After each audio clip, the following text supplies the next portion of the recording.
Triple bag alert, triple bag alert, folks. That's right. Stefon Diggs joins the Patriots. Russell Wilson heads to the Big Apple. Christian Benford stays in Buffalo. The Aaron Rodgers saga continues. Free agency grades and the state of the AFC South. Okay, the divisional rodeo continues, folks. I know it's been a while since I put out an episode, but I had to go through each and every team and evaluate all of their free agency moves so far because why? The first wave, okay, yes, wave of free agency is over.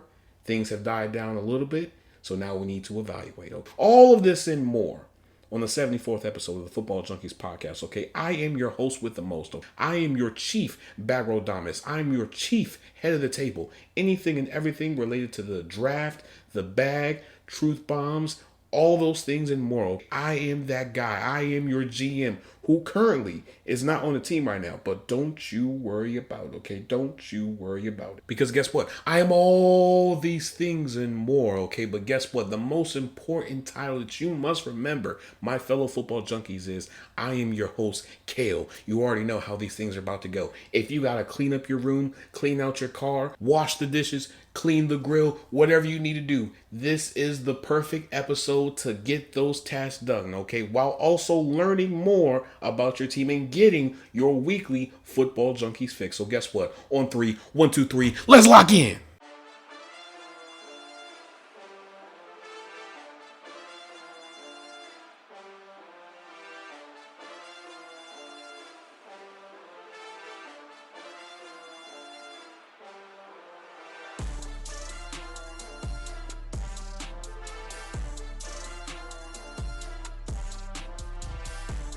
All right, folks, let's just get into the meat and potatoes of everything that is going on in the league right now. So let us get into these bag alerts, then we'll get into the grades, and then we'll get into the divisional rodeo, folks. Okay, Stefon Diggs inks a 4-year, $69 million with the Patriots, $25 million guaranteed. He'll be making $17.2 million a year. When we look at his stats, 64 targets for 47 receptions for 496 receiving yards, 3 touchdowns, and 10.6 yards per reception. My takeaway is the Patriots added a veteran receiver who is going to help mentor the young receivers that are already there in Javon Baker and Jalen Polk and whoever else is there. You have somebody who is going to be able to open and expand the offense even more because everybody's going to be focused on Stefon Diggs, which will then create opportunities for Javon Baker, Jalen Polk, and Austin Hooper, and everybody else on the offense. So all in all, this is a really great signing because I would have thought Stefon Diggs probably would have asked more. But for him to take less, I mean, that's actually pretty good. Now, he probably took less because he wants to be in the division so that he can get his revenge on the Bills. Maybe. I don't know. I'm not going to speculate. But all in all, the Patriots have really shown that, hey, listen, we are not somebody that's just going to try to build things brick by brick. No, we are somebody who is going to allocate the funds to some ballers, to some playmakers, to some difference makers, so that we can try to make this team a little bit better than what it has been the last 2 or 3 years, which I can't blame them for. I mean, they literally had the most amount of cap space in the entire league, so they can continue to sign players to these big contracts and not lose an inch of sleep. Not to mention this benefits Drake May as well because he now has a reliable weapon that he can throw to. Let's be real here, folks. Stefon Diggs is still a very productive and consistent wide receiver in the league. He is still somebody that a lot of defenses still have to plan for. He is still somebody that a lot of corners are going to have a tough time dealing with because you have somebody that's a really good route runner, that's really good when it comes to contested catches. He can do it all. So all in all, great job for the Patriots. This would be an A+ just off this signing alone, but we'll get into that part. But let's get into the Russell Wilson conundrum, okay? So Russell Wilson inks a 1-year, $10.5 million deal, which can go up to $21 million based off of various criteria that are being met. $10.5 million guaranteed, and he'll be making $10.5 million a year. So when we look at his stats last year, 336 attempts for 214 completions, for 2,482 passing yards, 16 touchdowns, 5 picks, and 7.4 yards per attempt. Here's the problem with Russell Wilson. Russell Wilson believes that he is still the Russell Wilson of old, and reality hasn't caught up to him yet. We literally saw somebody who was just waiting for the Steelers to call him back and to give him a deal. And the Steelers didn't want to do that. And a lot of that has to deal with Russ. Because Russ's team leaked out a story to Pittsburgh Post-Gazette insider Jerry Dulac alleging that there were, I would say, disagreement between Arthur Smith and Russell Wilson. And so the ripple effect that it caused was not only felt in the locker room, but it was also felt in the front office as well. And so in doing so, that probably fractured whatever little chance that he had left to go back to the Steelers. And so there were rumors that he may go to the Browns. That didn't happen. And so the only valuable choice was who? The Giants. Because the Giants have been looking for a quarterback. Now, we all know that they've been in the drama conundrum, whatever you want to call it, between Russell Wilson and Aaron Rodgers and any other veteran quarterback. But for them to have two veteran quarterbacks already on their team, I don't know how's this really going to work. Not to mention, does this alter their draft plans? Because let's be real here, folks. Between the Browns, the Giants, and the Titans, somebody is going to get two of those quarterbacks. Somebody's going to have Cam Ward and Shedeur Sanders as their next quarterbacks for this upcoming season. Now, do I think it's going to be the Giants? No. Does this lower the priority for quarterback? No, because I still believe that they will draft a quarterback. I just believe that they'll either do it in the second or third round. Because not a lot of these quarterbacks are going to be taken pretty high. I think if they get someone like a Jalen Milroe or a Quinn Ewers or Riley Leonard or the quarterback from Ohio State, if they get any of those guys, I think it would still be pretty good because they can sit and they can learn from a Russell Wilson, from a Jameis Winston. Because right now the Giants are in a situation where they have to start winning more games. If they don't start winning games, Joe Shane and Brian Dable will be fired. John Mara has already let that be known. He's tired of being patient and he's tired of waiting for things to turn around, which I don't blame him for. But if we're being real here and if we're being really transparent here, a lot of this falls on Joe Shane's shoulders. And the reason why I say that is because his mishandling of the Daniel Jones and Saquon Barkley situation. Here you are fighting tooth and nail with Daniel Jones to hash out a deal, but you didn't want to do the same thing for Saquon Barkley. And everyone told you that, hey, maybe we should try to prioritize going after Saquon Barkley. And you didn't want to do that because your foundation was who's going to pay a running back $12 million a year. The Eagles didn't, and guess what? They got a Super Bowl for it. Meanwhile, you are trying to find somebody that can fill the void that Saquon Barkley had.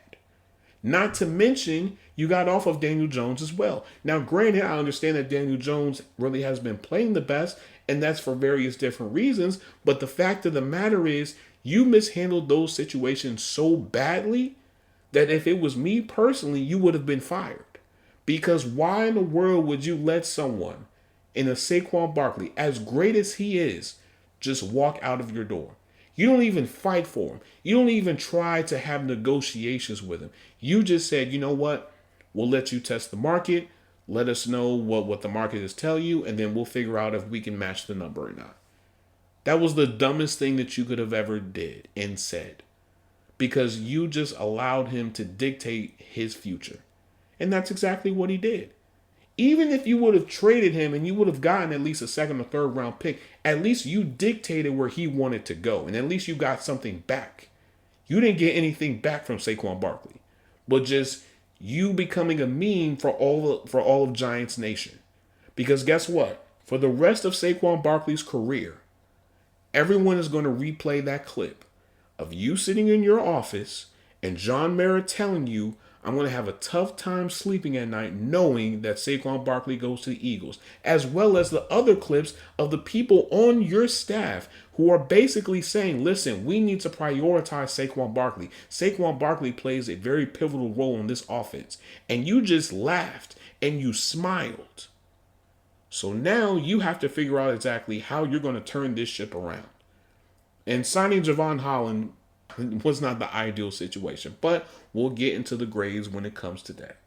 But all in all, Russell Wilson gets another chance to possibly be a starter, even though he's already let it be known that he will be the starter. So I don't know how that's going to work, but I can already see where this is about to go. Giants, you have a lot to deal with this offseason. Now, on to Christian Benford. So he inks a 4-year, $76 million deal, $19 million a year.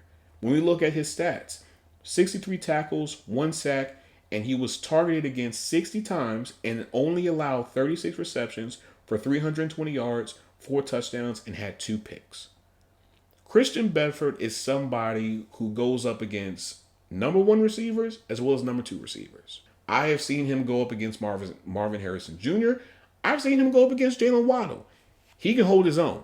He's not somebody that gets a whole lot of media attention, but he probably should just because of how good he plays. You're talking about somebody that can hold his own, that can make the tackle, that can make the deflection, that can get the pick. He is that type of corner.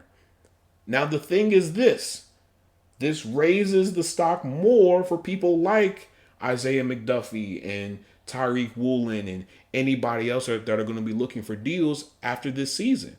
Because J.C. Horn got paid, and then Christian Benford got paid. I know there was probably like one more corner. What's his name? Derek Stingley. So the price continues to go up for corner. So if you are a corner that's about to be a free agent, you're probably happy. Oh, and Byron Murphy as well. So it's been a pretty good offseason for corner. So, I mean, it's a good time to celebrate, but at the same time, this raises the expectation level for everybody because everybody wants to get paid, including a Sauce, Tyreek Woolen. I think Joey Porter Jr. is going to have to get paid soon. Like, there's a lot of good corners that are going to have to be getting paid soon, and the number keeps on rising. So, if you're a GM, you might have a tough night, but it's going to be all right. But let's get into the... Actually, you know what? Let's wait. Let's wait for the free agency grades because that's going to take a while. Let's get into the Aaron Rodgers saga. So far, here's what's happened with Aaron Rodgers. He unexpectedly decided to come to Pittsburgh, and in doing so, he caused the Steelers to cancel their meeting with the Michigan Pro Day, all right? And in doing so, he spent about 6 hours at the facility meeting with, Mike Tomlin, Omar Khan, Rooney II, various coaches and whatnot, maybe a few players. He met with everybody, okay? He sat down with Arthur Smith, looked at some footage, basically had a brainstorming session between Arthur Smith and himself just to, figure out exactly how things would work if Aaron Rodgers decided to sign with the Steelers. And so he left Pittsburgh without a deal, agreeing to a deal specifically, and here we are once again. And so at this point, and I'm not saying this as a Steelers fan, but I'm just saying this as somebody that just wants to be transparent, I'm getting very tired of this story. I'm getting very tired of hearing about this story. I'm getting very tired of people speculating various things when they don't have any credible information. This morning, before I even recorded this episode, Mike Garofalo, he talked about on the NFL Network that, DK Metcalf and Aaron Rodgers had a throwing session this past weekend at UCLA. And so to some people, they're like, oh my God, they're doing something to do something. But it's like no real movement has really been made. And if I'm Aaron Rodgers, I probably am taking my time because do I really want to go to the Steelers with all the problems that they have? You don't have a really good offensive line, and you're going to be playing in the cold. You're not going to be in the dome. There is not one stadium in the AFC North that has a dome. Nobody does. Cleveland always gets cold first, and Pittsburgh. Baltimore is probably the last team that actually gets really cold. All right. Do you really want to take that on? No. You're almost 42 years old. You don't want to take that type of punishment. Like, come on, man. Really think about this. Really think about this. But if you're the Steelers, why do you want to continue to wait for somebody to make their decision? As Adam Schefter has said, either you want to play or you don't. It's a simple decision. Either you want to put on your shoulder pads and you want to practice in the summer and get everything together, or you don't. That's just what it is at this point. Stop lillygagging and stop trying to beat around the bush. Either you sign the contract or you don't. Because right now, you are holding a team hostage with your actions. Now, me personally, I do not want Aaron Rodgers on the Steelers simply because I understand the baggage that comes with Aaron Rodgers. Aaron Rodgers is not the type of quarterback who is going to rally around everybody, who's going to get everybody together, who's going to take the extra mile when it comes to really understanding his teammates. He is somebody that moves at the beat of his own drum, who does whatever he wants, whenever he wants, however he wants. That's who Aaron Rodgers is. We literally saw somebody who systematically destroyed a locker room within the Jets with his words. Not his actions, but with his words. We literally saw this man throw Mike Williams under the bus on the Pat McAfee show. We saw that. We saw somebody who continued to point the finger at everybody else except for himself. We looked at somebody who literally was supposed to be the beacon, the shining light for the Jets, a person that the younger players could look up to, and he failed to meet those expectations. Do you really want that in your locker room, Steelers fans? I don't think so. We've had maybe 4 to 5 years straight of just constant drama and just a whole bunch of just talking into the offseason. When can we just have just one quiet offseason? When? We all know that the minute that Aaron Rodgers touched down in Latrobe, every camera, every reporter, every channel, whatever you want, is going to be there covering every single little thing that Aaron Rodgers does. And I just don't want that personally. Because when it gets ugly, Aaron Rodgers is going to start name dropping and he's going to start pointing fingers. And I don't think nobody can handle that. We don't have a structure within the offense that can balance everything out. Because you're going to have to deal with the personalities of DK Metcalf, George Pickens, and Aaron Rodgers.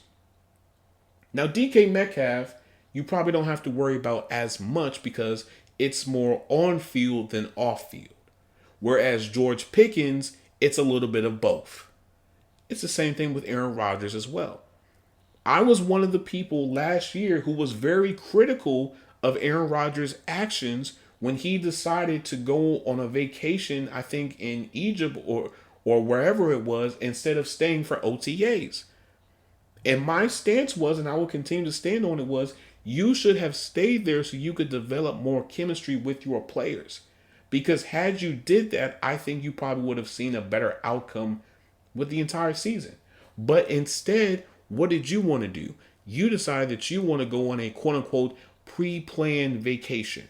Unacceptable for somebody like an Aaron Rodgers. We're talking about somebody who is going to be a first ballot Hall of Famer, somebody that's going to go down in history as one of the greatest quarterbacks of all time, as one of the greatest throwers of all time. And you are not living up to those standards.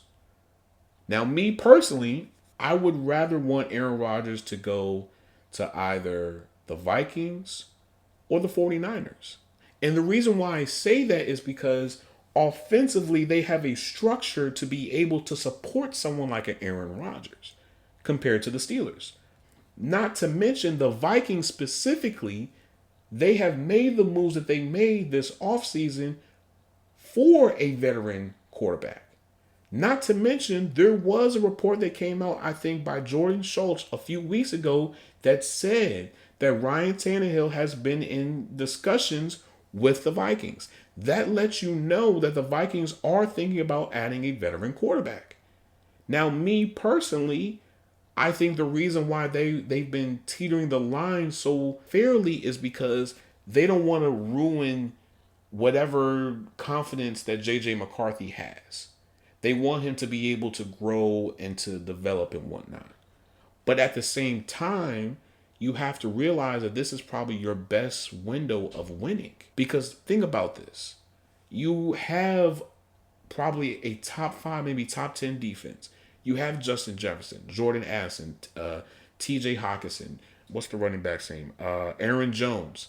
You have a really good offense. All you need to do is just thread the needle, which is what? Win. And who better to really win than Aaron Rodgers? We're talking about somebody that used to dominate the division. So I say all that to say this. Either Aaron Rodgers is waiting for a better opportunity or he just wants to retire. It's one of the two. I think he's trying to weigh things out, but at the same time is ticking. We are less than a month away from the draft. And the longer that this draws out, the worse it's going to look like for the Steelers. Because this will be the second year in a row where the Steelers have waited all the way to the end for somebody just for them not to get the reward. Really think about that. And there's another theory that I also have as well that I definitely want to share. I was going to save it. I was going to save it for the for the divisional rodeo for the AFC North, but I think because of this situation, I think I could probably shed a little bit of light. And this is my theory. I think a lot of players now use the Steelers as leverage in order to go into a better opportunity. Now hear me out. Walk with me, all right? We saw with Brandon Ayuk. Brandon Ayuk was very disgruntled with the 49ers. He wanted more money. Guess what he did? He put out a list of the teams that he wanted to go to. The Steelers was on that list. The Steelers was the last team to fight tooth and nail all the way to the last minute for Brandon Ayuk. And guess what happened? Brandon Ayuk had a come to Jesus moment and he signed the contract and he stayed with the 49ers. Deebo Samuel. When word was coming out that Deebo Samuel was going to get traded, guess what happened? The Steelers was the first team that everyone said was going to pick up the phone and call for Deebo Samuel. And then there were even reports that were coming out and saying that Deebo wanted to go to the Steelers. Guess what happened? He went to Washington, as I definitely predicted. Same thing with Aaron Rodgers. I don't think Aaron Rodgers really wants to go to the Steelers. I think Aaron Rodgers is entertaining the idea, but I think his heart really wants to go to the Vikings or to the 49ers.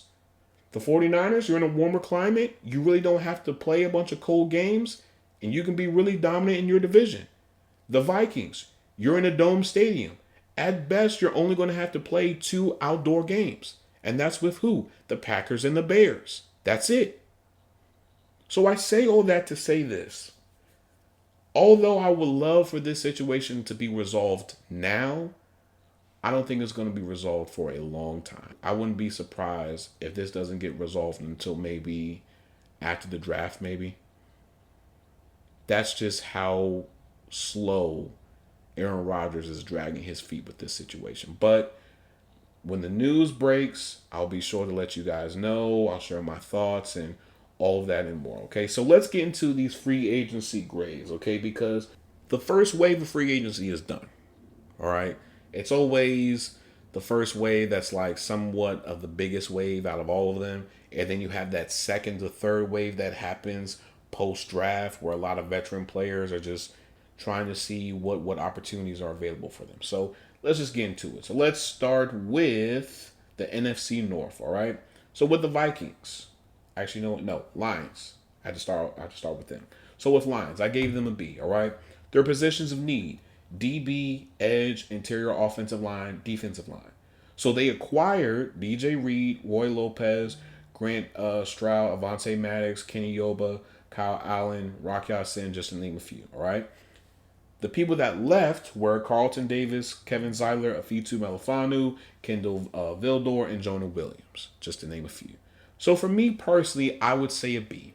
And the reason why I say that is because the Lions are in a situation where they don't have to be super aggressive in free agency because their team, for the majority, is already assembled. They just have to fill in certain points on their team. And we all knew that the Lions were going to make some type of investment at corner to help with Terrion Arnold. And so getting DJ Reed was actually a pretty good deal. I think you're dealing with somebody that can definitely be cornerback 1 or cornerback 2. And so all in all, I think that was a really good signing. Now, everything else after that, it's more depth pieces, second or third tier type of players. Nothing really, impactful, if that makes sense. So all in all, I would give them a B for right now. I think their biggest move was DJ Reed. Everybody else was very smaller type of deals and whatnot. Now when we look at the Vikings, on the other hand, I gave them an A, and the reason why is going to be discussed shortly. So they acquired Will Fries, Jonathan Allen, Javon Hargrave, Ryan Kelly, Isaiah Rodgers, Eric Wilson, Jeff Okuda, Taveri Thomas, Justin School, Tim Jones, and Rondell Moore, just to name a few. Okay, now the people that left: Sam Darnold, Cameron Bynum, Daniel Jones, Cam Robinson, Patrick Jones, Garrett Bradbury, Trent Sherfield, Johnny Munt, Nick Mullins, and Jerry Tillery, just to name a few. So the reason why I gave them an A was because, for one, they addressed interior offensive line very well as defensive line. Not to mention, they also added some really good depth pieces when it comes to corner as well. Because again, their positions of need is corner, interior linebacker, inside linebacker, safety, running back, defensive line, interior offensive line, and tight end. The only position that I don't think they really addressed was tight end. And me personally, I feel like they'll definitely address that in the draft, because I feel like the tight end draft class this year is actually really good. So I don't blame them for that.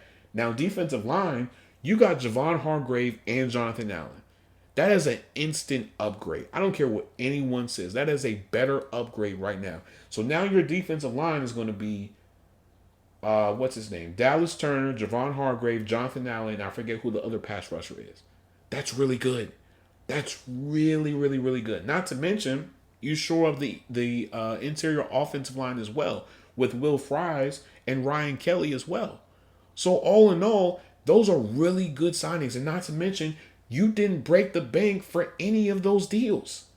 So that's even better. You bring in someone like an Isaiah Rodgers, who actually played really well with the Eagles. Jeff Okuda, he's still trying to find his way. I think coming to the Vikings, I think they could probably mold him into the first round corner that he was supposed to be a few years ago. Now, when we look at the Packers, though, I want to say a B plus, but I'm a little bit on the edge about it. And the only reason why I say that is because of who they acquired and whatnot. So right now, all they acquired was just Nate Hobbs, Aaron Banks, McCole Hardman. Who left was Tadarius Slayton, Eric Stokes, Eric Wilson, Josh Myers, Quick Ballantyne, AJ Dillon, and Robert Rochelle, just to name a few. So the reason why I say all of this is because for positions of need, sure, corner was on there, but you got a slot corner, which I feel like you may have overpaid just a little bit. Interior offensive line, Aaron Banks, I feel like you overpaid for that as well. Wide receiver, you got McCole Hardman, who is maybe wide receiver 3 at this point, maybe good when it comes to special teams and whatnot, but that's probably about it. Edge, you didn't really address it. And that could be because you're saving that for the draft or something else. But I just really didn't like their signings. I just feel like they probably added a little bit more money to just secure those deals, but I could definitely be wrong. The Bears, A plus. And the reason why, we're going to be talking about that right now, actually. So they acquired Deo Odin Chibo. I know I'm butchering your name, so I'm just going to say Deo. Deo O. Okay. I'm not trying to butcher your last name, dog. I'm really not. Grady Jarrett, Drew Dahlman, Durham Smythe, Olamide, Zacchaeus, Devin Duvernay, Nick McLeod. I forgot Joe Thuney as well, and Grady Jarrett. Oh, I know I just said Grady Jarrett again. I'm just so excited, guys. You guys don't understand how much time I put into this one episode when it comes to this grades, because on one hand, I don't want to be like super negative, but at the same time, I want to be able to like really break down why I gave the grades for each and every one of these teams. Now, when we look at the players that left, okay, Coleman Shelton, Darrell Taylor, Tevin Jenkins, Jake Martin, Larry Boorham, Jack Sanborn, Brian Coward, Darrington Evans, Jalen Jones, DeAndre Carter, Matt Pryor, just to name a few. So me personally, all right, they addressed defensive line with Grady Jarrett. You addressed interior offensive line with Joe Tooney and Drew Dalman. All right, that was actually really good. Wide receiver, you get someone in Zacchaeus who was actually really productive last season. And you also get Devin Duvernay as well, who's also good when it comes to special teams when he's healthy. So all in all, you addressed a lot of your positions fairly early. And that was actually really good. And you started things off with a defensive line, which to me, I just feel like that's just instant 20 points, 20 bonus points, honestly. But the way that they did it was such a masterclass because you bring in Drew Dalman, you get Joe Thuney, you shore up the offensive line as well as the defensive line as well. Because now on the defensive line, you're going to have Grady Jarrett, you're going to have Montez Sweat. I forgot who the other defensive lineman was. I know there was somebody else. I'm missing them. I know. I'm not trying to butcher. Wait a minute. Do I? I don't know. Forget about it. Just know the Bears are going to be better this year. Okay? They're going to be a whole lot better this year. Now, when we go to the NFC South, okay? Panthers, B+. Now, when we look at the players that they acquired, Trevon Moehrig, Tershawn Wharton, Bobby Brown, not dancer or singer Bobby Brown, okay? Not that guy. Patrick Jones, Rico Dow, Christian Roseboom, and Sam Martin, just to name a few. The people that left, Xavier Woods, Lonnie Johnson, Johnny Hecker, Dane Jackson, Miles Sanders, Jordan Fuller, Velus Jones, Felipe Franks, and Ian Thomas, okay?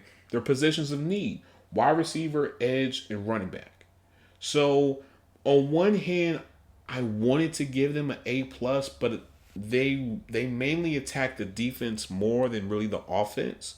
And I really wanted them to address more on the offense just for Bryce Young's development. But when we look at the players that they acquired, Trevon Moehrig, really productive player. Tershawn Wharton, really productive player. Bobby Brown, Patrick Jones, really productive player. Patrick Jones is a sleeper of an edge rusher. Rico Dow, a really productive running back. Like, these were some really productive signings. And so, on one hand, yes, they were great, but at the same time, I wanted more from the offense only because the offense is still lacking, especially when it comes to receiver. Sure, you have Xavier Legette, you have Adam Thielen, but you're going to need more. You're going to need somebody that can be very productive at this point. Maybe even tight. Well, you know what, tight end, they got a few people that tight end, but I'll just leave it there, all right? Because if I don't, I'm just going to go down a wormhole, all right? Buccaneers, C+. I know Buccaneers fans don't fight me, please, all right? So the people that they acquired, Hassan Reddick, Riley Dixon, Charlie Heck, Anthony Walker, and Kendall Vildor, just to name a few. The people that left, Robert Hainsey, Joe Tyron, Taveria Thomas, Justice School, Royce Newman, and KJ Britt. Positions of need, edge, interior offensive line, tight end, corner, safety. Hassan Reddick, I feel like, was overpaid. And I'm just going to be completely honest here, okay? He was definitely overpaid simply because he did not show the Hassan Reddick that the Eagles had. He showed a version of Hassan Reddick that really wasn't involved in the game and really wasn't the playmaker and difference maker that he was with the Eagles. Like, granted, I understand that the Buccaneers only gave him a 1-year deal, but the fact of the matter is, Hassan Reddick really hasn't played really well since leaving the Eagles. And then not to mention, he was holding out for what? A majority of the offseason and I think a little bit of the regular season as well. Like, no. Very unacceptable at this point. So I feel like that was a very bad signing, but at the same time, I understand that they wanted to address edge. But I feel like you could have addressed that in the draft personally. Because you already have Shaq Barrett. If you get someone like a James Pierce, if you get someone like a Jalen Walker, if you get someone like Shamar Stewart, for instance, those are upgrades. I don't see that with Hassan Reddick, but I could definitely be wrong. Riley Dixon was a really good signing. Charlie Heck, really good signing. Anthony Walker, really good signing as well. All in all, these were really good signings. They didn't really address a lot of their needs like how I thought they probably should have, but maybe they're saving that for the draft or whatever the case may be, all right? Saints, C+. And the reason why I say that is because, for one, you were strapped for cash, so you really couldn't make a whole bunch of moves. But at the same time, the moves that you did make they're not, what's the word? What's the word? They don't move the needle, but it definitely is somewhat of an upgrade to what you already have. So they acquired Justin Reed, Brandon Cooks, Isaac Yadam, Will Clapp, Jack Stoll, Jonah Williams, Velas Jones, and Dylan Ruddens. Hopefully, I'm not butchering your last name. The people that left: Paulson Debo, Marquez Velding Scantling, Will Harris, Peyton Turner, Lucas Patrick, Willie Gay, Shamar Jean. Now, sure, they were able to re-sign, Chase Young and whatnot, and they took care of a few players and whatnot, and Justin Reed was probably their big ticket signing, but the fact of the matter is that still isn't enough. Me personally, I would have thought a lot of those free agent Eagles players would have went to the Saints and followed Kellen Moore, but clearly that's not the case. So C plus, I feel like that's definitely the best for them. I really couldn't give them a B because they really didn't address a lot of their other positions like how I thought they probably should have. Now when we look at the Falcons, B. I was gonna give them a B minus. I want to give them a B plus. I really didn't know, so I just left it at B. Okay. So their positions of need: defensive line, wide receiver, tight end, center, and safety. So they acquired Mike Hughes, Divine Diablo, Leonard Floyd, Morgan Fox, Michael Ford, Jordan Fuller, and Keith Taylor, just to name a few. The people that left: Grady Jarrett, Drew Dahlman, Richie Grant, Lorenzo Carter, Eddie Goldman, Nathan Landman, Avery Williams, and Rondell Moore, just to name a few. So here's the thing. So Mike Hughes, really good signing. Divine Diablo, really good signing. Leonard Floyd was a sleeper of a signing. Believe it or not, Leonard Floyd within the last 3 to 4 years has actually been cleaning house. He's had, I think, two of the three last seasons, he's had double-digit sack seasons. So he's been really good. And then you get someone like a Morgan Fox, who's also a sleeper of a defensive lineman as well. I think that's actually really good too. Mike Hughes, I think that was pretty good too. Pair him up with AJ Terrell and whatnot. So all in all, they made some significant moves, especially to shore up the defense. And they definitely addressed pass rusher because we all know that pass rusher was definitely a problem for them this past season. And so getting someone like a Leonard Floyd, I think that definitely shores up that spot. Everything else you can definitely, debate about, but all in all, I think the Falcons definitely made some really good moves. Now, do I think they probably should have made at least one or two like really significant moves for the offense? Yes, but maybe they're probably going to do that in the draft. So on to the NFC East, okay? The Giants. Yeah, no, Eagles first. Eagles, Eagles. B. So they acquired Azeez Ojulari, Josh Uche, Adoree Jackson, Kalen Granson, Charlie Huglet, AJ Dillon, Harrison Bryant, Patrick Johnson, Kendall Lamb, Matt Pryor, and Avery Williams, just to name a few. The people that left: Milton Williams, Josh Sweat, Darius Slay, Isaiah Rodgers, Oren Burks, Kenneth Gainwell, and Avonte Max, just to name a few. Their positions of need: tight end, corner, defensive line, and linebacker. So Azeez Ojulari, really productive pass rusher who he just has to stay healthy at this point. Josh Uche, very productive pass rusher as well. He was productive with the Patriots and then also with the Chiefs as well. Adoree Jackson, he's been okay. I definitely feel like he probably could have been a little bit better, but I think last season he really didn't have a lot of suitors for him, so that's probably why he went back to the Giants. So I think that's a pretty good, cornerback 3 type of move. Everything else is very debatable. But at the same time, the Eagles really didn't need a whole lot of stuff. So they're in a really good spot, believe it or not. And I wouldn't be surprised if they probably made one or two significant moves in the draft just so they can probably go and get their guy and then just, trade down from everything else. Because again, the Eagles are still in their Super Bowl window. And their selling point is this: come to us. We're still in our Super Bowl window. You have a chance of competing and winning. That's it. And that's for any Super Bowl team. Most players will be willing to take less just to be on the team. So the Eagles are not done. Trust me. Now, when we look at the Giants, okay, positions of need: quarterback, receiver, corner, interior offensive line, interior defensive line.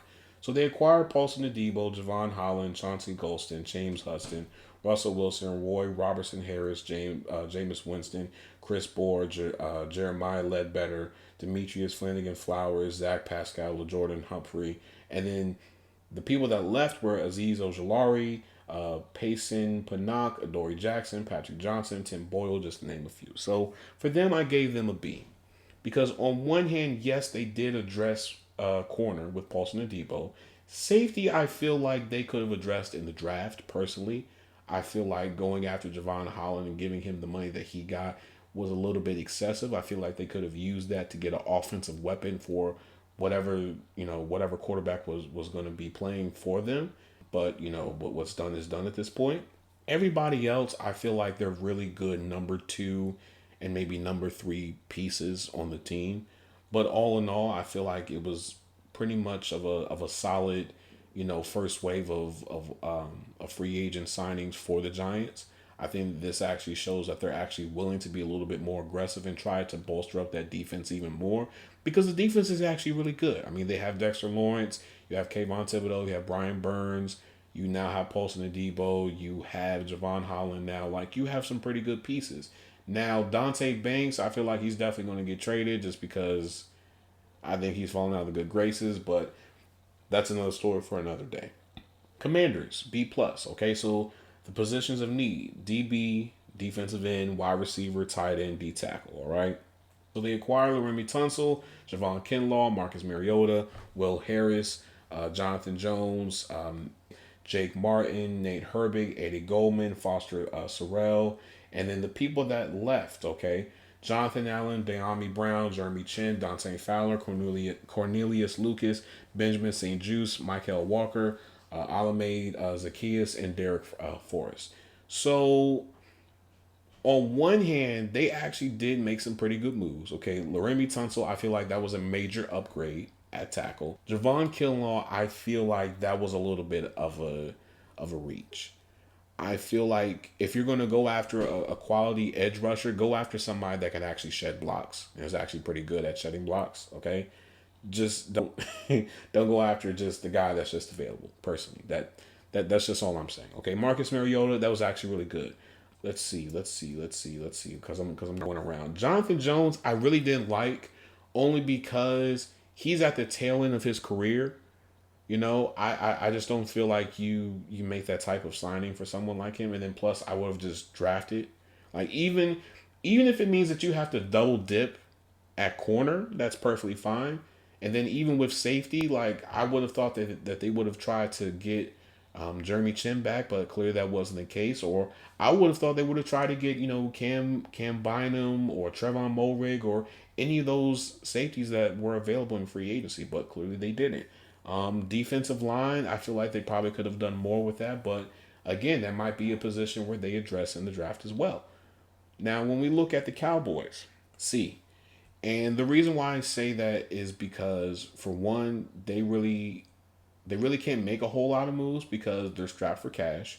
And then two, the moves that they did make, they are more depth pieces and number two pieces than starter caliber pieces. Okay. And I'm going to explain why. So positions of need: defensive tackle, wide receiver, running back, offensive line. Okay. So they acquired Solomon Thomas, Dante Fowler Jr., Robert Jones, Javonte Williams, Peyton Turner, Jack Sanborn. The people that left: DeMarcus Lawrence, Jordan Lewis, Brandon Cooks, Chauncey Golston, Chuma Adoga, Cooper Rush, and Rico Dow. Solomon Thomas, not really high on, personally. I feel like he's a pretty good defensive lineman, but he's not like a number one or number two. I feel like he's probably like a number three at best. Dante Fowler, the season that he just had, I would have thought he would have either stayed with the Commanders or would have went somewhere else and actually chased the bag low key, but he didn't. And he went back to the Cowboys. Why? I don't know.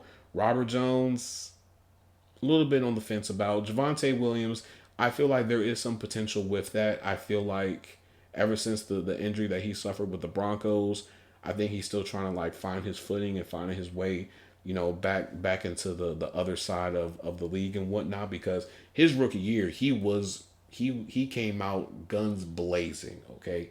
Peyton Turner, Same thing, a little bit on the fence about. Same thing with Jack Sanborn as well. All in all, the Cowboys, I feel like they're trying to find a way to pay Micah Parsons, and so I think they've shifted a lot of their priority on trying to figure out a way to handle the Micah situation. But at the same time, you want to try to at least make at least two big-ish type of moves when it comes to free agency, because you do have a lot of holes in your team that do need to be taken care of. And the players that you sign right now, they really don't do a whole lot of that.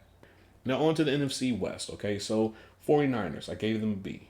Positions of need: offensive line, defensive line, cornerback, linebacker, wide receiver, running back, okay? So they acquired Luke Farrell, Mac Jones, Demarcus Robinson, Sirian Neal, Jason Pinnock, Luke Gifford, Trey Brown, Richie Grant, John Weeks. The people that left: Aaron Banks, Tarvarius Ward, Javon Hargrave, Jalen Moore, Talanoa Hufanga, Dre Greenlaw, Leonard Floyd, Malik Collins, Josh Dobbs, Isaac Yiddom, Elijah Mitchell, Charlie Heck, Brandon Allen, Demetrius Flanagan Flowers, Rock Ya-Sin, Nick McLeod, and Eric Servet. Here's the thing. So Luke Farrell, I feel like there was no need for you to sign him personally, especially with how good the tight end class is. Even if you didn't get a tight end in the first round, there's still going to be some really good options in the day 2 and day 3 slot for tight end.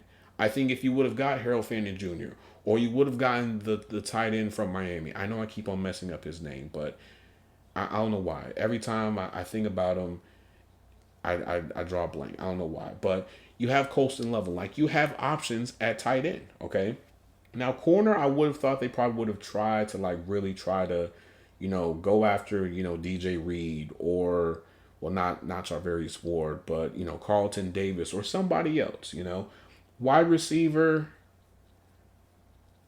I'm a little bit on the fence about, because on one hand, I feel like you could address that in the draft, but at the same time, what other receivers could you really get in free agency that wasn't going to cost you a whole bunch of money? Linebacker, I don't know what to say about that personally.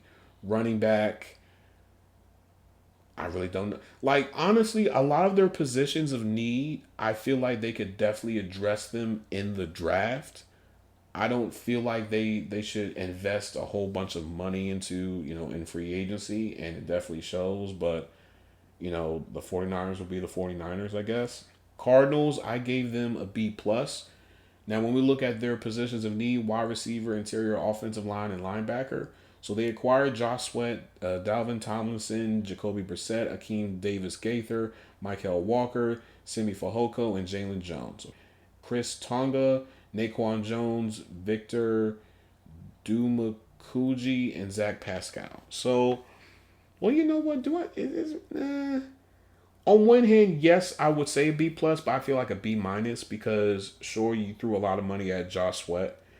David Tomlinson is a really productive defensive lineman. Jacoby Brissett is a really good backup quarterback. He's somebody that, if you need him to win maybe 2 or 3 games, he could definitely do it. He's not somebody that can carry on the entire season. Just saying.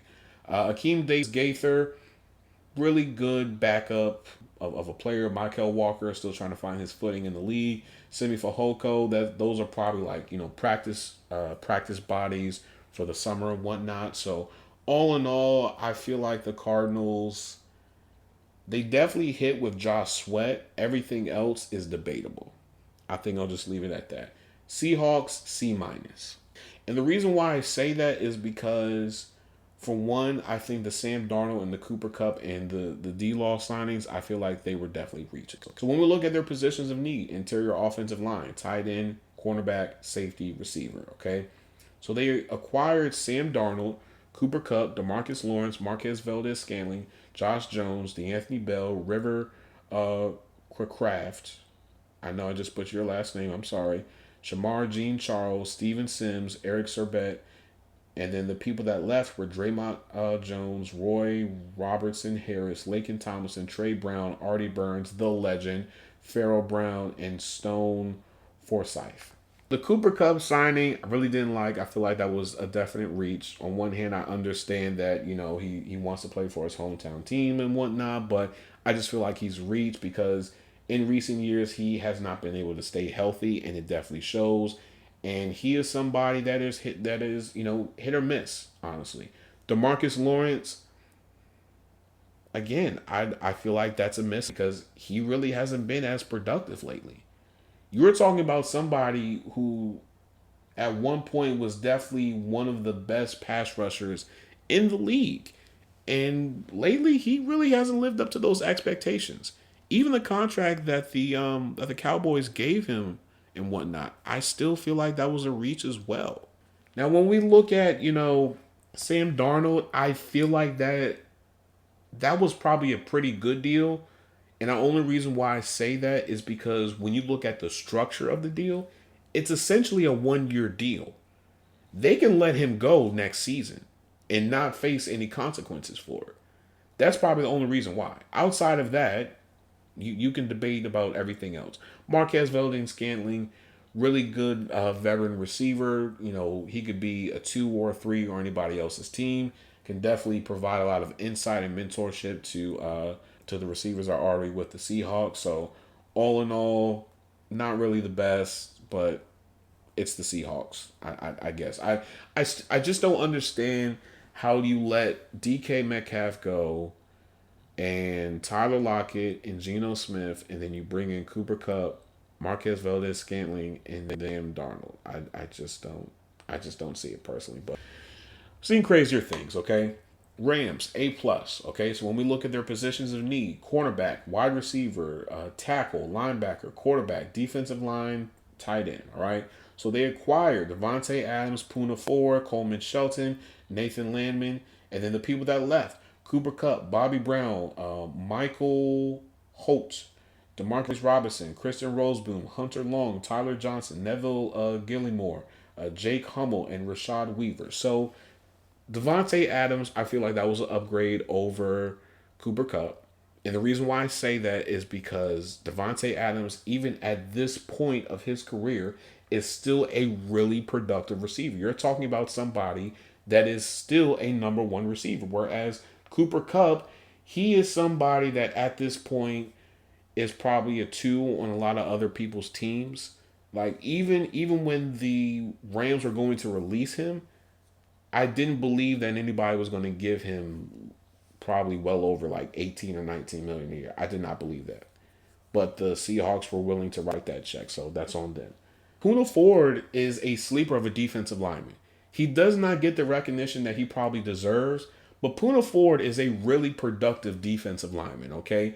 Am I saying he's in the same conversation as, a Myles Garrett and Chris Jones and whatnot? No, but he's probably that second or third tier when it comes to defensive linemen. Coleman Shelton, really good signing. Nathan Landman, really good signing as well. All in all, the Rams, they didn't have to be as aggressive as what they needed to be. I feel like just going after Devontae Adams and Poona Ford definitely, shored up a lot of things. I feel like the other positions could definitely be addressed and will be addressed in the draft and maybe even in the second wave of free agency. Just saying. And when we go to the AFC North, okay, Browns, C-. Positions of need: quarterback, wide receiver, running back, tackle, edge, linebacker. Okay, so they acquired Malik Collins, Cornelius Lucas, Joe Tyron, Tevin Jenkins, DeAndre Carter, Jerome Baker. The people that left: Dalvin Tomlinson, Juan Thornhill, James Hudson, Jameis Winston, Michael Ford, Charlie Huglett, D'Anthony Bell, Bailey Zappi, and James Prochet.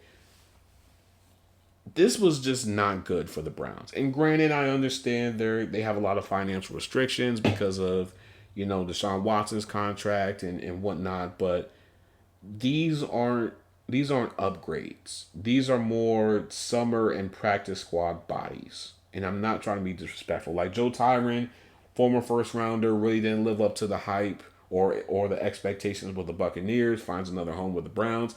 Tevin Jenkins, he's a pretty good offensive lineman. He just hasn't been able to stay healthy. That's the one knock against him. When he's on the field, he's pretty good. But once he starts to get hurt, it's basically a lost cause.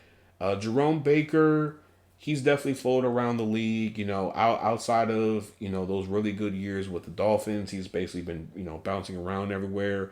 Cornelius Lucas, again, it's not something that moves the needle. It's not something where it's like, okay, he addresses this primary position and we don't have to no longer worry about it. Like it's not like that.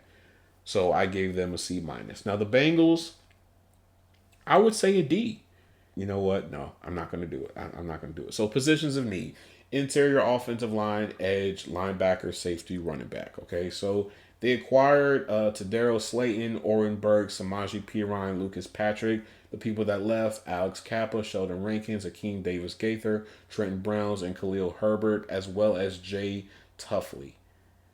They just really didn't do anything. And granted, I understand they were trying to, hash out deals with both Jamar Chase and T. Higgins. That's perfectly fine.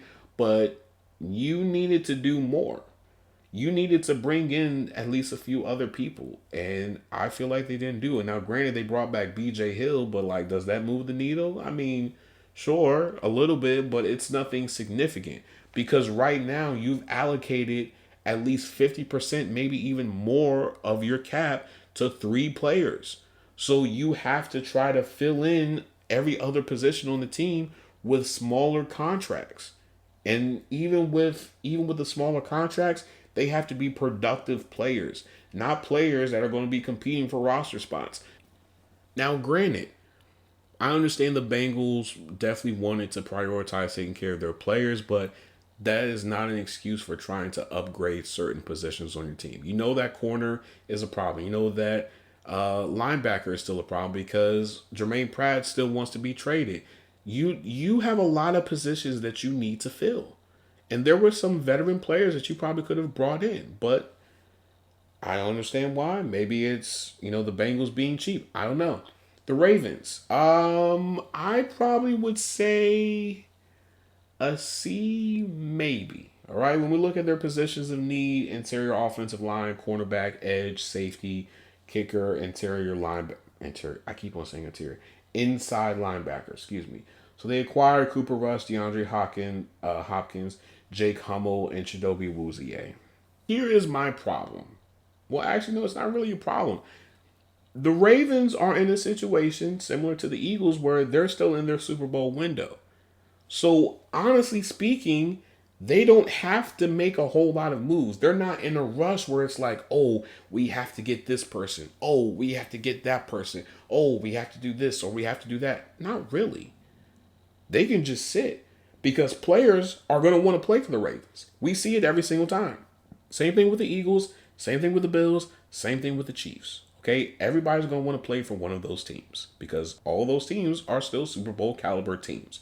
Not to mention, the Ravens have had somewhat of like financial struggles, so they're still trying to, give people extensions and figure things out from a salary cap standpoint. So that's probably why they've been a little bit quiet when it came to the first wave of free agency.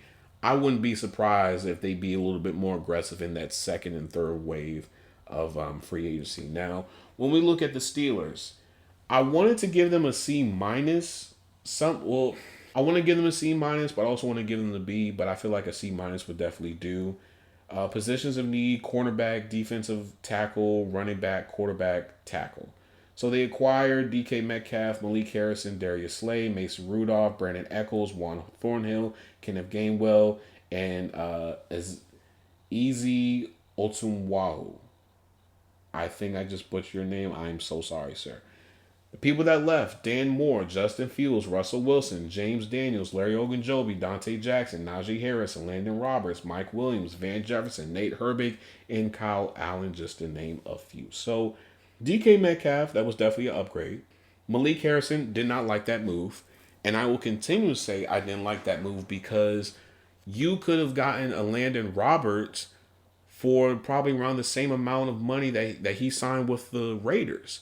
But instead, you tried to kill 2 birds with 1 stone and get with somebody who has special teams experience, but he doesn't do the things that Landon Roberts was able to do. Landon Roberts said he wanted to retire as a Steeler, and you did not fulfill that wish. Why? I don't know. Darius Slay, I feel like that's a good of a upgrade over Dante Jackson personally, because Darius Slay was still playing fairly well with the Eagles last season, and I think he would be a really good mentor role for people like Joey Porter Jr. and Corey Trice as well. Mason Rudolph, I feel like that was pretty good as well, especially with all the controversy going on with Aaron Rodgers and whatnot. Brandon Eccles, really good slot option for them. Could be competition for Beanie Bishop. Hill, safety number 3. Kenneth Gainwell, running back 3 / special teams. Ezzy Ontumwau, I just feel like that's like more of a depth piece, honestly. That's probably it. Now let's go to the AFC South. Oh man, we still got a whole lot. And then we still got the divisional rodeo. Man, oh man, you guys are getting a loaded episode today. All right, so let's get to the AFC South. All right, so Titans, B. So when we look at their positions of need, quarterback, wide receiver, edge, safety, and kicker. So they acquired Dan Moore, Cody Barton, Kevin Zeitler, Draymond Jones, Xavier Woods, Sebastian Joseph Day, Van Jefferson, Brandon Allen, Lorenzo Carter, Johnny Hecker, Blake Lance, Tim Boyle, James Prochet, and Joey Sly. I think I pronounced your name wrong. I'm sorry. People that left: Harold Landry, Mason Rudolph, Nick Westbrook, Luke Gifford, Ryan Stonehouse, Jack Gibbons, Jadobi Awuzie, Jerome Baker, and Dylan Runts. So Dan Moore was pretty good. Maybe a little bit of an overpay, just a little bit, but only time will tell. Cody Barton, I feel like, was pretty productive. Kevin Zeitler, I feel like that's an upgrade. Draymond Jones, debatable. Xavier Woods, productive. Sebastian Joseph Day, I feel like, is really productive on the defensive line. Van Jefferson, wide receiver 3 option. Lorenzo Carter, pass rush 3 option at this point. Everything else is really debatable. Okay, so on to the Jaguars. I gave them a B, but I was a little bit hesitant to give them this B. Okay, so positions of need: interior offensive line, tight end, wide receiver, DB, running back, and defensive line. So they acquired Patrick McCarry, Jordan Lewis, Robert Hainsey, Eric Murray, De'Ami Brown, Chuma Adoga, Johnny Munt, Hunter Long, Nick Mullins, and Fred Johnson. The people that left: Evan Ingram, Andre Sisco, Luke Farrell, Mac Jones, Ronald Darby, Tim Jones, Jeremiah Ledbetter, Devin Duvernay, Blake Hance, Ezzy Otumwalu, and Josh Reynolds. So Patrick McCarry was a little bit of a reach, and I only say that because sure, he probably has versatility, but I mean, you're just paying for his versatility. That's all you're paying for. You're not paying for anything else at this point. And if that's the case, well then fine. You justify that deal. Jordan Lewis, for you to reset the nickel corner market for him, I probably wouldn't have done that personally. I just feel like personally Jordan Lewis, I mean, he's a productive nickel corner, but he's not somebody where it's like, oh, we have to reset the nickel corner market for him. Just no. Eric Murray, pretty good signing. De'Ami Brown, only time will tell. A lot of these signings are, wait and see type of signings, honestly. Patrick McCarry, I feel like it was solid-ish, but we have to see where is he going to be placed at this point, because he can play any position on the offensive line, but there are certain positions that he's better at than others. Texans C plus. All right, when we look at their positions of need: offensive line, wide receiver, and D tackle. So they acquired Christian Kirk, Cam Robinson, Tremont Smith, Nick Neiman, Sheldon Rankins, Justin Watson, Darrell Taylor, Laken Tomlinson, Trenton Brown, Ronald Darby, Braxton Berrios, and Casey Toohill. The people that left, I know it was Laremy Tunsil, it was Kendrick Green, and I know it was a few others, if I'm not mistaken. I just drew a blank for a moment, but with them, Cam Robinson was a reach. Cam Robinson did not play that well when he was with the Vikings. Okay, I feel like if that's supposed to be the replacement for Laremy Tunsil, I feel like that's a downgrade. That's not an upgrade. And at best, I would have said just trade up. Well, I mean, not trade up, but draft somebody.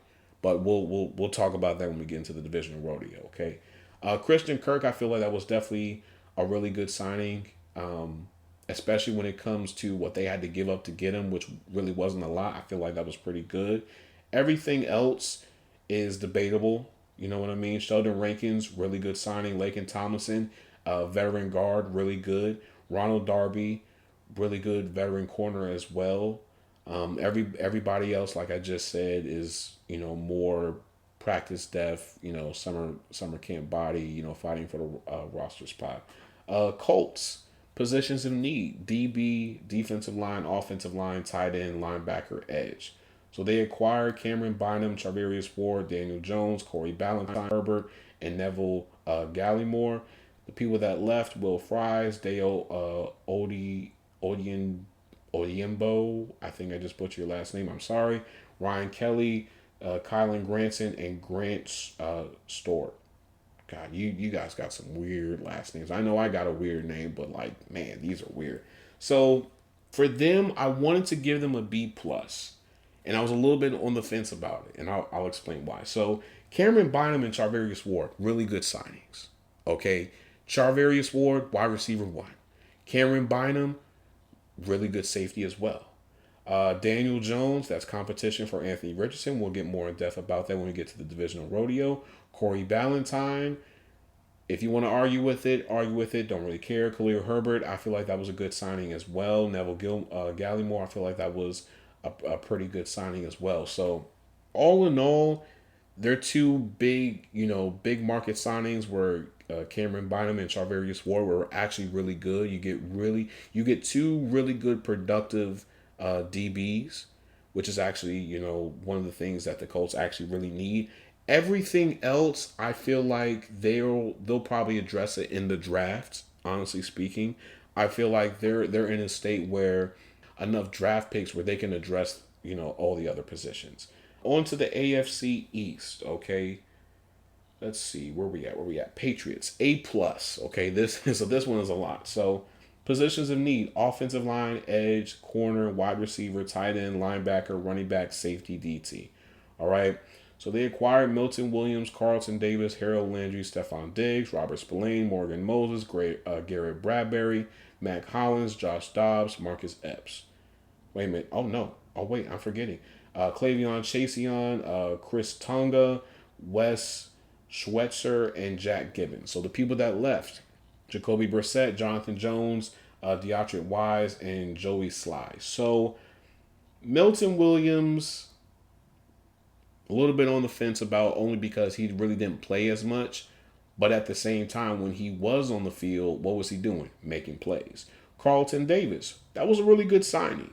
You didn't overreach to seal the deal, but at the same time, you gave him a pretty good deal. And I think that's all that matters. Stefon Diggs, that was a really good signing. Wide receiver one. Okay, Robert Spillane, really productive tackling machine of a linebacker. Okay, he played really Raiders, and he played fairly well with the Steelers as well. So Morgan Moses, you have a backup veteran tackle at best. Honestly, somewhat of an Iron Man. Garrett Bradbury, that was an upgrade as well when it comes to guard. Mac Hollins, definitely of a sleeper of a signing. And the reason why I say that is because Mac Hollins doesn't get talked about as much, but when you need him to make a play, he is the guy to make a play. Sure, he might be a little bit weird with all of his superstitions and everything and whatnot. And sure, he doesn't, wear shoes when he's going to the games and whatnot. But the fact of the matter is, this guy makes plays. This guy is a baller. Josh Dobbs, really good backup quarterback option. Marcus Epps, that was a good signing as well when it comes to safety. Everything else is more, summertime signings. Nothing is, written in stone and whatnot. The Jets, I gave them a C. Okay. So positions of need: quarterback, tackle, outside linebacker, corner, tight end, safety, defensive tackle. So they acquired Justin Fields, Brandon Steffens, Andre Cisco, Josh Myers, Chris Boyd, Derek Nandi, Brian Colward, Stone Smart, Tyler Johnson, Rashad Weaver, Jay Tuffley, and Josh Reynolds. So the people that left: Aaron Rodgers, Devontae Adams, DJ Reed so far. So the only reason why I gave them a C is because, for one, Justin Fields I don't feel like that really was an upgrade. I feel like that was somewhat of a stagnant move. And the reason why I say that is because we only saw him play for 6 games. And you paid him the amount that you paid him like he basically played an entire season. Not to mention, how is he going to work in this Jets offense? Because the offensive coordinator comes from what's the dude? What's the head coach for the Bears? Him. I forgot his name. I just drew a blank. But how is that going to work with Justin Fields? That I don't know. Brandon Steffens, that was a reach. Brandon Steffens, Andre Cisco is a really good. Well, not. I wouldn't say really good, but he's a good safety. Okay, he's a good, backup safety at best. Everybody else is a little bit, debatable. Derek Nandi, I mean, he was on those Super Bowl Chiefs teams. That's really it. Everything else is, up in the air at this point. Bills, C plus. And the only reason why is because they really haven't been active in free agency because they've been trying to take care of all of their current players, which I don't blame them for. So that's probably why their grade is so low. But when we look at their positions of need, cornerback, interior defensive line, safety, wide receiver, and running back. So they got Joey Bosa, Josh Palmer, Michael Holt, Larry Ogunjobi, Dane Jackson, Derek Forrest, Darrington Evans, and Kendrick Green. Joey Bosa, I feel like that was a reach because Joey Bosa has not been able to really stay healthy and he has not been very productive in the last maybe 3 years. Josh Palmer, I do feel like that was a really good signing. I feel like that's wide receiver 2 right there, or maybe wide receiver 3, depending on how they want him and whatnot. Larry Ogunjobi is a rotational defensive lineman at this point. He is not somebody that you can rely on. He is not somebody that's going to give you 5 to 8 sacks. He is somebody that, if somebody gets hurt, you can definitely plug him in. Kendrick Green, that's a summer body at this point. Dane Jackson, debatable.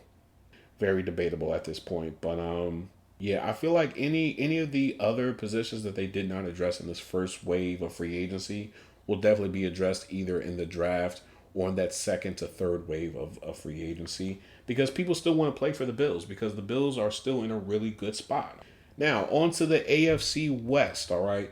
So the Raiders gave them a B, all right? Positions of need, quarterback, wide receiver, DB, running back, linebacker. So they acquired Jeremy Chin, Alex Kappa, Eric Stokes, Landon Roberts, Lonnie Johnson, Raheem Mostert, Ian Thomas, Leke Fotu, Devin White, and Geno Smith.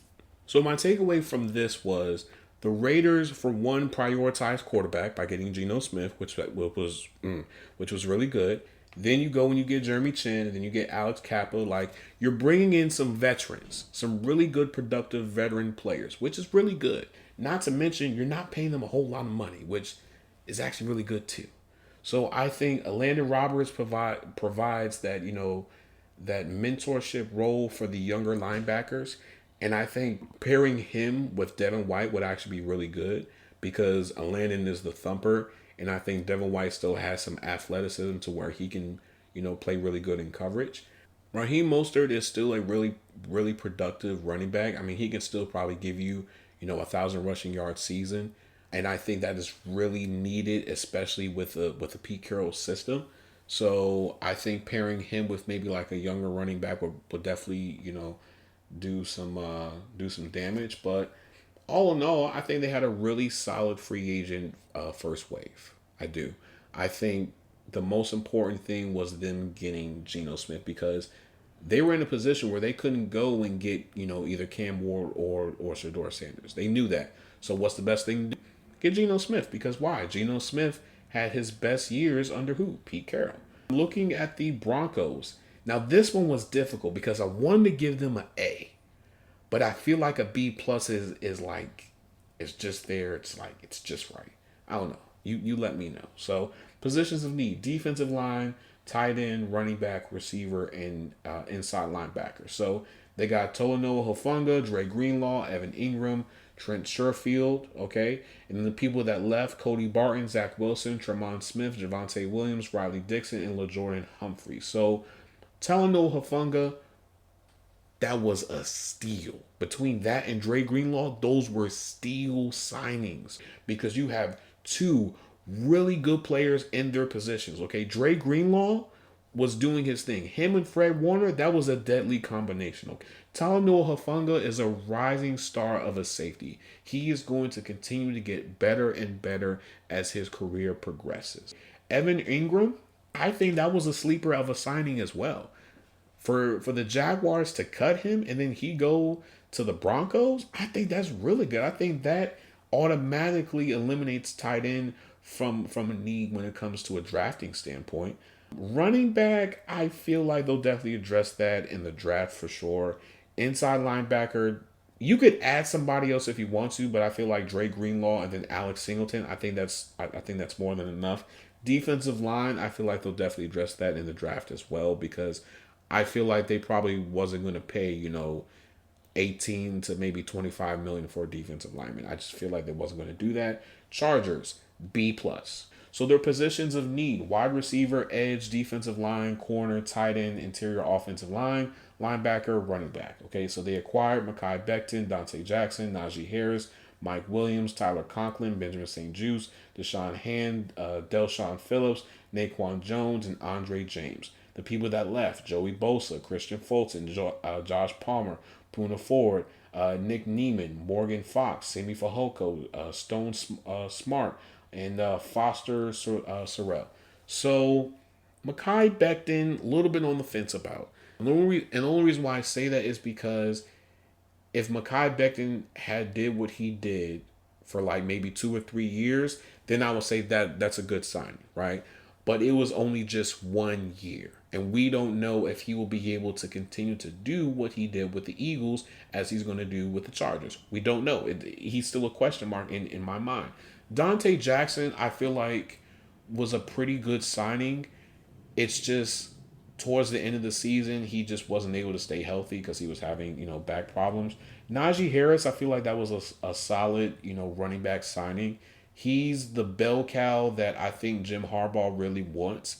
And so I feel like putting him behind this offensive line, they are going to wreck shop. You are putting 20, not 24. That shows you how old I am. You are putting new tracks on a tank. That's what it is. Mike Williams, love the reunions. I think Mike Williams along with who's the receiver? Lad McConkey. I knew it. Lad McConkey and Mike Williams, I think that's pretty good. I think they still need to add maybe 1 or 2 more receivers personally because I think Quentin Johnson is not going to be staying with the Chargers anytime soon. Tyler Conklin, he's a pretty good productive tight end, and I'll just leave it there, honestly. Benjamin St. Juste, I feel like that was not a really good signing. He got smoked by George Pickens last season, but I remember that game.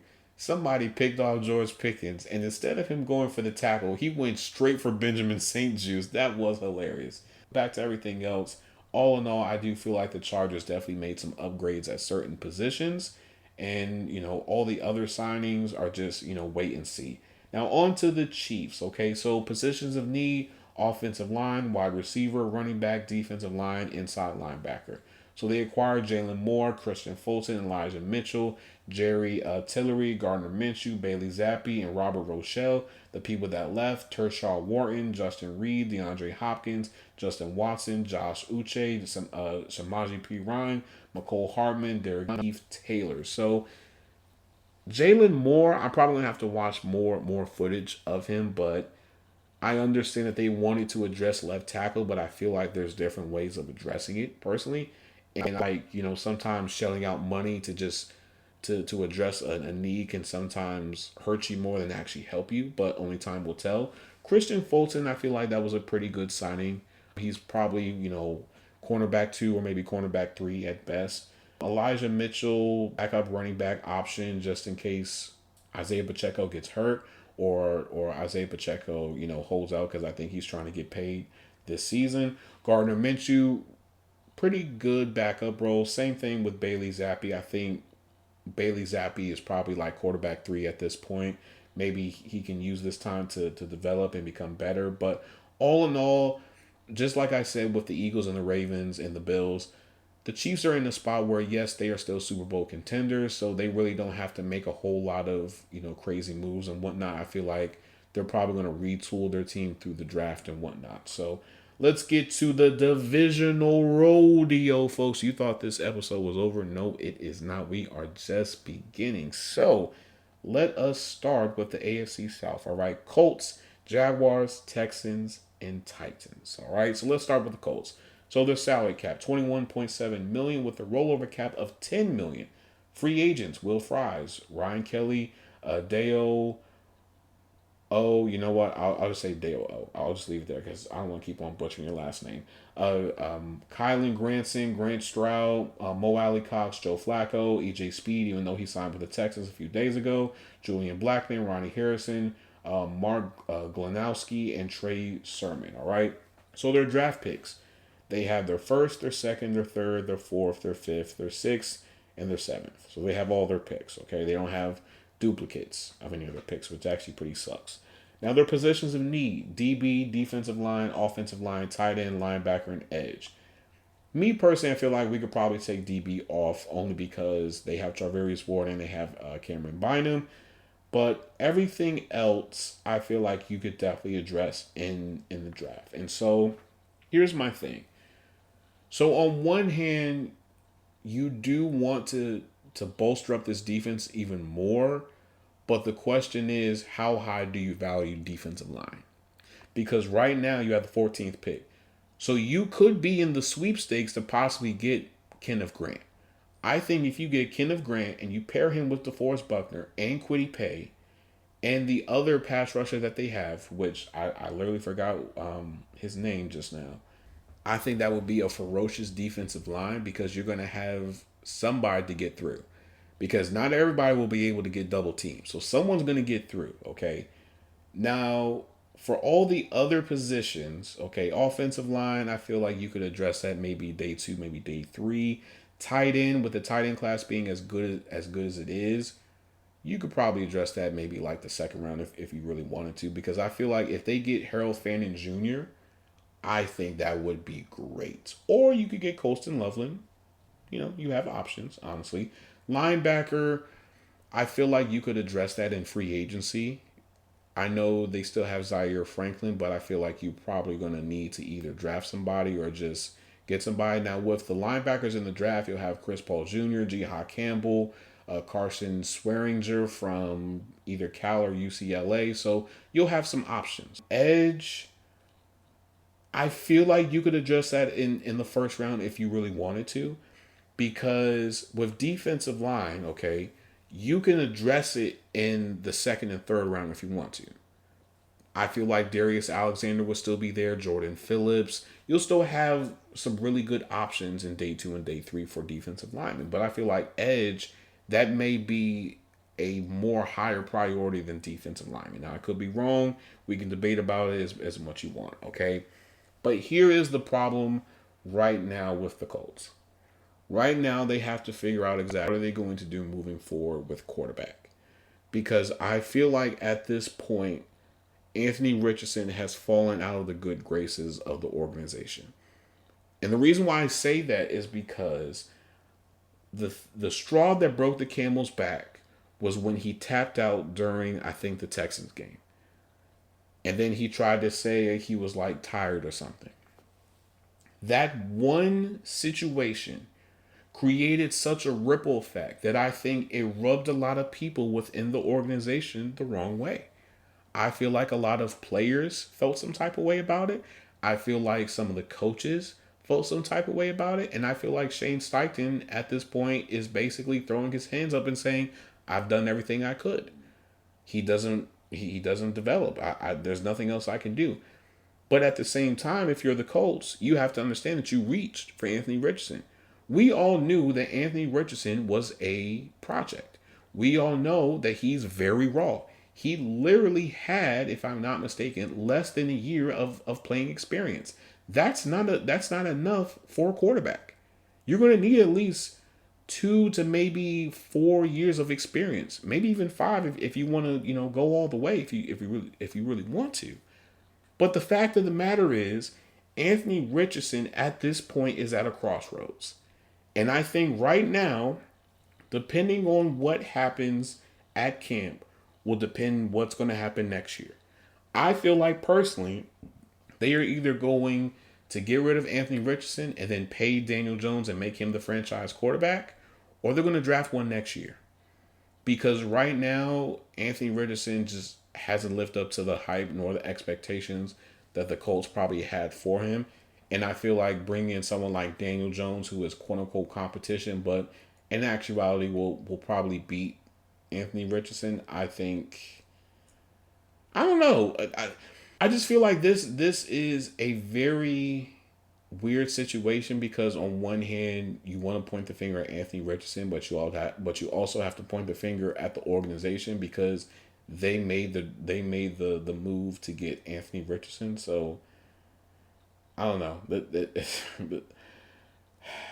The Colts have been weird the last few years. Ever since Andrew Luck, they've had a little bit of a carousel when it comes to quarterback. You've had Carson Wentz, you've had Phillip Rivers, you've had Matt Ryan. They had Joe Flacco as well, and then they also are probably going to have Daniel Jones as well. So the carousel just keeps on going, folks. But when we look at candidates for restructure, extension, trades, and cuts, okay, Quiddy pay extension question mark. And the reason why I say that is because do you want to get it over with now, or do you want to wait and see what happens when it comes to the season? Because the risk is you may have to pay 2 or 3 times more if he has a crazy season. Now, when we look at his market value, okay, it's 4 years, $59.3 million, which is $14.8 million a year. That's not bad at all. Considering all the other pass rushers this offseason alone that have made a whole bunch of money, I think that's actually pretty good, all right? Same thing with Braden Smith. Do you want to give him an extension?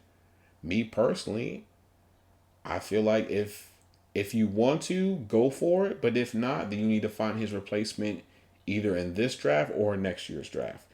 Samson Abukum, maybe not.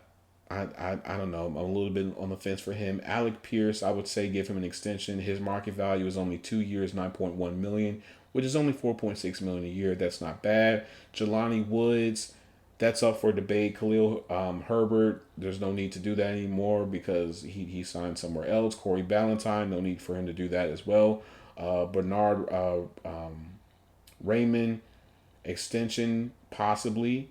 His market value is only 3 years, 61.9 million, which is 20.6 million a year. I think at this point, do you want to prioritize keeping the offensive line? You may have to, because you may have to draft a rookie quarterback next year, okay? But all in all, the Colts, I feel like underachieve every single season because here you have this really good roster and they just fail to meet expectations. They should be able to compete with the Texans right now to win the division. And so far, they really haven't. And they fail to meet expectations. Now, some of that on the quarterback? Yes. Is some of that on the coaching? Yes. Is some of that on decisions that were out of their control? Probably. But the fact of the matter is, this Colts team could be a playoff caliber team if they start to figure out exactly what they want to do moving forward, okay? Now, on to the Jaguars, okay? So your salary, $28.8 million with a rollover cap of $15.8 million, which is actually pretty good. Your free agents, Brandon Scherf, Caleb Johnson, DeErnest Johnson, CJ Beathard, Josiah DeGora, Josh Giles Harris, Deshaun Dixon, Devin Duvernay, Blake Hance, Josh Reynolds, Jeremiah Ledbetter, Ronald Darby, Andre Sisco, Mac Jones, just to name a few, okay? So your draft picks, you got your first, your second, you have 2 third-round picks, you have 2 fourth-round picks, you have a fifth, you have 2 sixth-round picks, and 1 seventh-round pick, okay? Positions of need, interior offensive line, tight end, wide receiver, DB, running back, and then defensive line. So here's the thing. So the Jags have had a lot of turnover lately in this offseason. You got a new head coach, a GM. You've let go of a few offensive weapons. You let go of Evan Ingram as well as Christian Kirk. So the question is, what is the direction of the team? Because right now, you are probably going to have to add some more offensive weapons for Trevor Lawrence. And so right now, all the positions of need that you have could be addressed in the first round or could be addressed day 2 and day 3. Now, the positions that I feel like that need to be addressed in the first round could be defensive line, DB, and maybe tight end.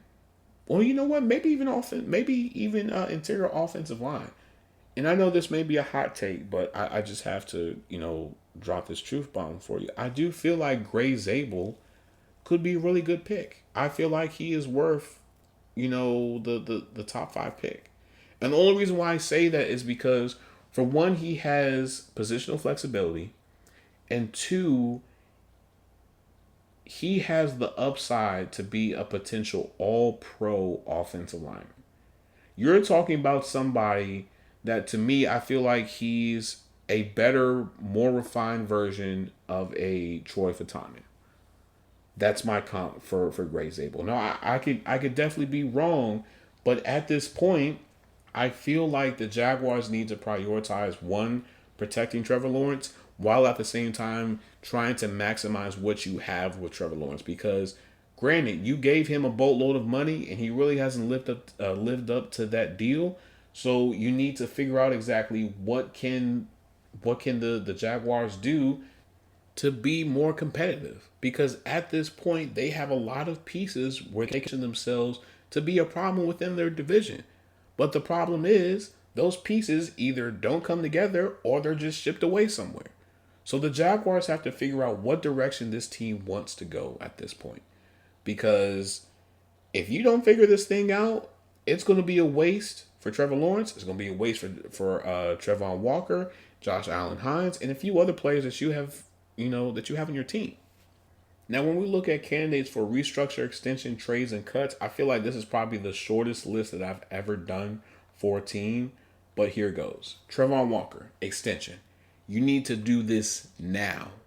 Because if you don't do this now, you run the risk of having to pay him probably the equivalence of a TJ Watt, a Max Crosby, or a Myles Garrett. Right now, Trevon Walker is starting to show something. Right now, Trevon Walker has had, if I'm not mistaken, 2 back-to-back double-digit sack seasons. If he has a third one, that's over. That conversation is over. That conversation will start with dollars and cents. So it's better you be a little bit proactive. Bring them to the table now, because if you don't, you're going to regret it. The Bengals, they regret it. The Vikings, they regret it. You don't want to regret it. Devin Lloyd, question mark of an extension, because when we look at his market value, it's only 3 years, $27.3 million, which is only $9.1 million a year. That's not bad. That's chump change for y'all. Travis Etienne is a question mark, because what direction do you see him going? Do you see him staying with the team, or do you possibly see him as a trade candidate? Because me personally, I feel like with the running back class being as good as it is, do you want to bring somebody to pair along with him, or do you want him to just to be the number one running back at this point? What do you want to do with Travis Etienne? Because right now his market value is 4 years, $32 million, which is $8.2 million a year.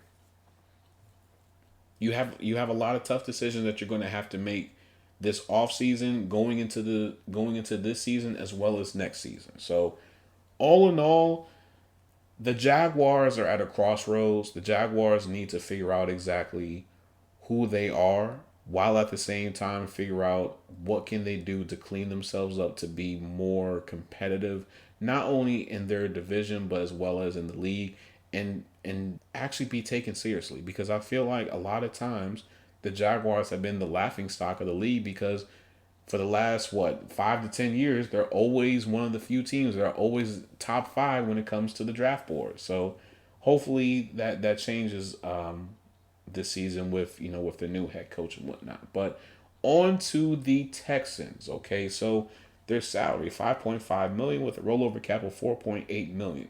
Free agents: Shaq Mason, Robert Woods, Foley Fotsky, if I'm not mistaken, Case Keenum, Jerry Hughes, Neville Hewitt, Irv Smith, Kadar Holloman, Miles Bryant, and Dalton Keene. So their draft picks: they got their first, their second, they have 2 third-round picks, they don't have a fourth, They have a fifth. They don't have a sixth, and they have a seventh round pick. Positions of need: offensive line, wide receiver, D tackle. So here's the thing. So you trade away Laramie Tunsil, and you brought in Cam Robinson. Like I said before, when we did the grades and whatnot for every single team, that was a downgrade. I feel like at best you probably should have just drafted one. Now, granted, you're not high enough to get one of those, one of those blue chips when it comes to, Will Campbell or Calvin Banks or any of those different types of guys. But at the same time, you still could draft one. And you need to draft one because right now, the number one problem with the Texans was what? The offensive line.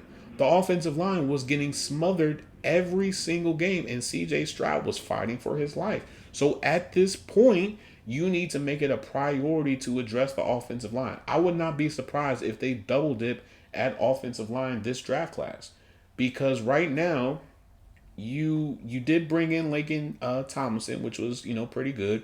You still have Titus Howard, which is pretty good as well. But you still need to bolster up this offensive line even more. You still have to make it better. That is the only way that this team can go back to being what it was at least 2 years ago. Because right now, CJ Stroud is at a point now where he could probably be the reason that they go to the AFC Championship, that they go to the Super Bowl. But if you don't give him an offensive line, that's not going to happen. Now, wide receiver, this one is a little bit hard for me to talk about only because of Tank Dell and his injury. He suffered a really bad leg injury. And on one hand, we all know he won't be available this season, but at the same time, this is like the second injury that he's had. And so you have to be a little bit concerned about it. And not to mention, we don't know how he's going to be after this injury because he basically tore every single ligament in his leg. Well, knee.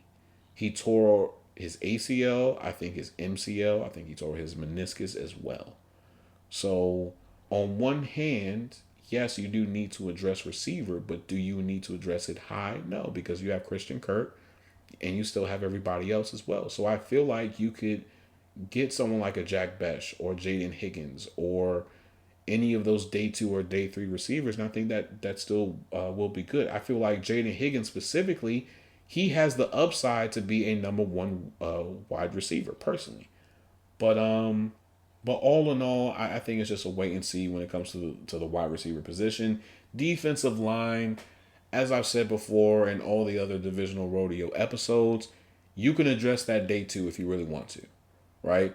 You could bring in Alfred Collins or Jordan Phillips or Darius Alexander or Aeneas Pebbles or JJ Pegasus or Yaya Black or any of those different types of defensive linemen. You can do that because the more dangerous you make this defensive line, the less that you have to worry about when it comes to everybody else's role on the team.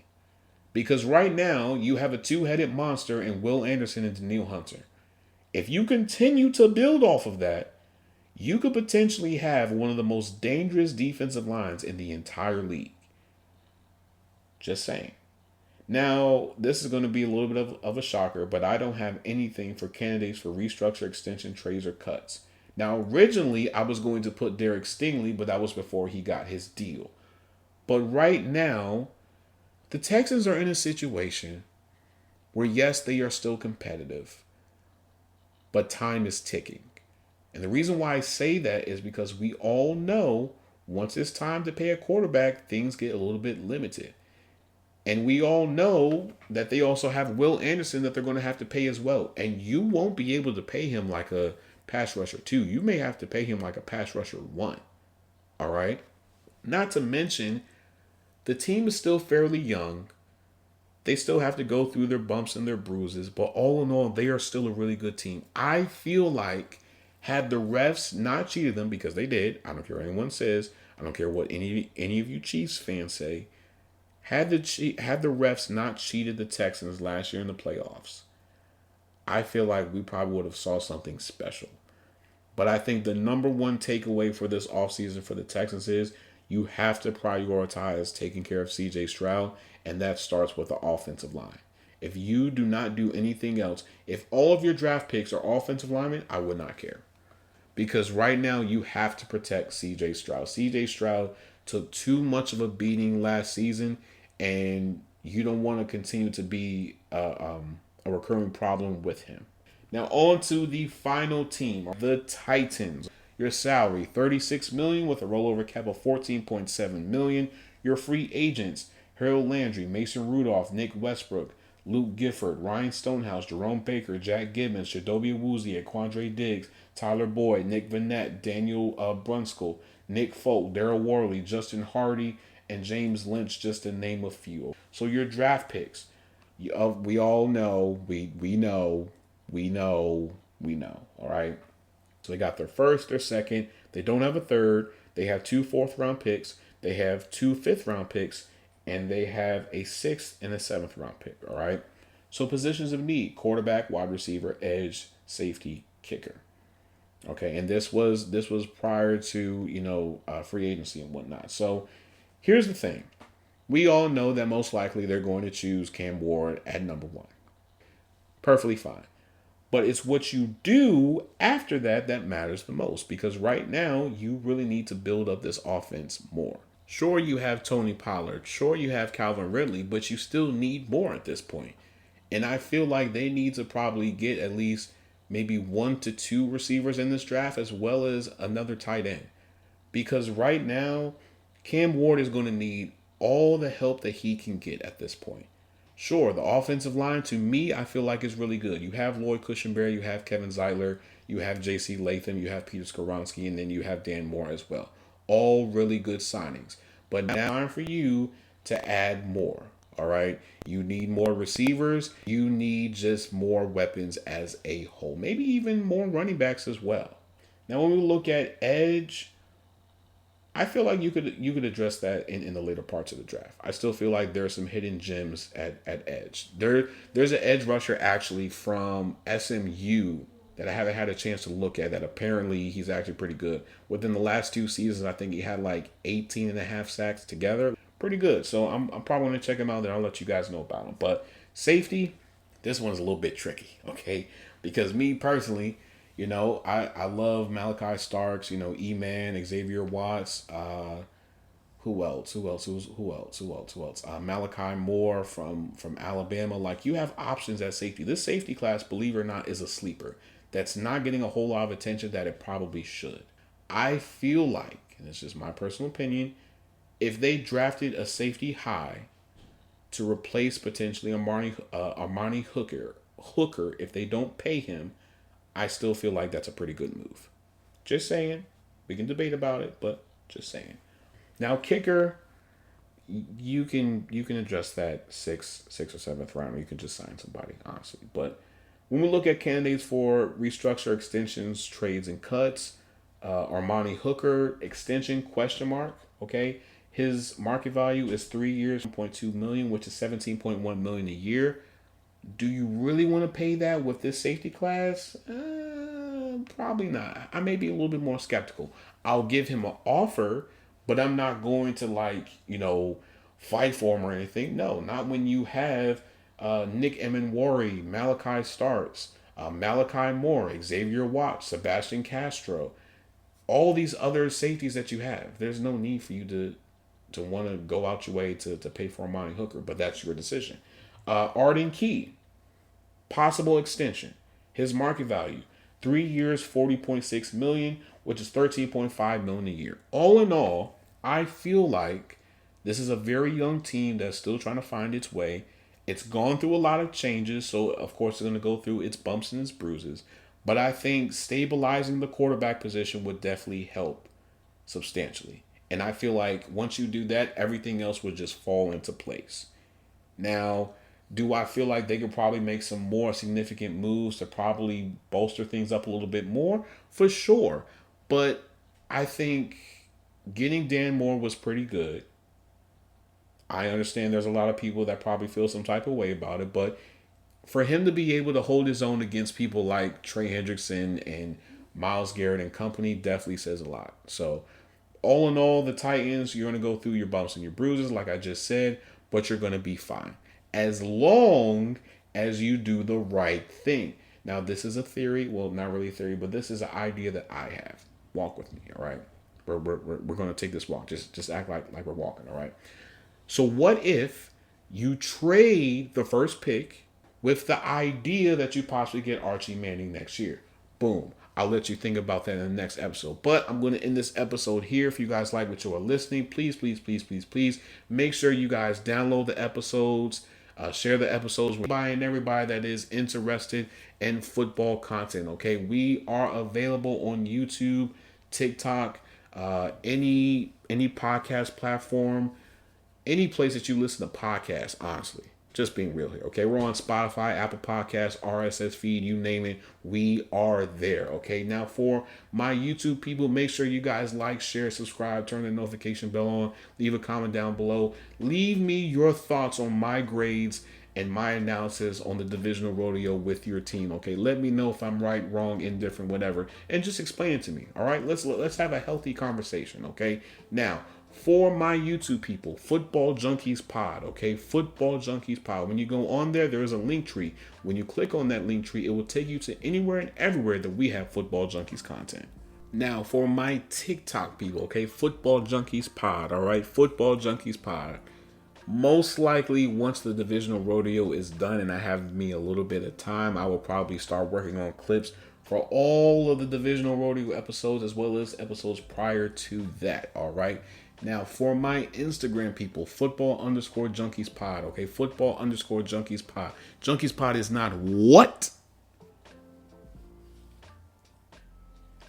It is together, not space, okay? It is together, not spaced, all right? It is together, not space. Football_junkies pod. Twitter, you can follow me on there, GMKale, all right? GMKale, Kaile. Same thing with Blue Sky as well.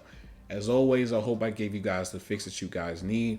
I love you guys. I appreciate you guys so much. I know I was supposed to put out this episode last week, but I had a lot of stuff going on, and I had to really do a deep dive when it comes to the grades and the analysis of, you know, all the free agency moves with all 32 teams. So I appreciate your patience, but as always, I love you guys. I appreciate you guys so much. We are close to almost 700 downloads, guys. We're almost to 700 downloads, and we're not too far away from 80 episodes as well. So stay tuned. The summer is only going to get better. It's only going to get better from here, folks. So this is your GM Kale signing out. Peace and love. Later.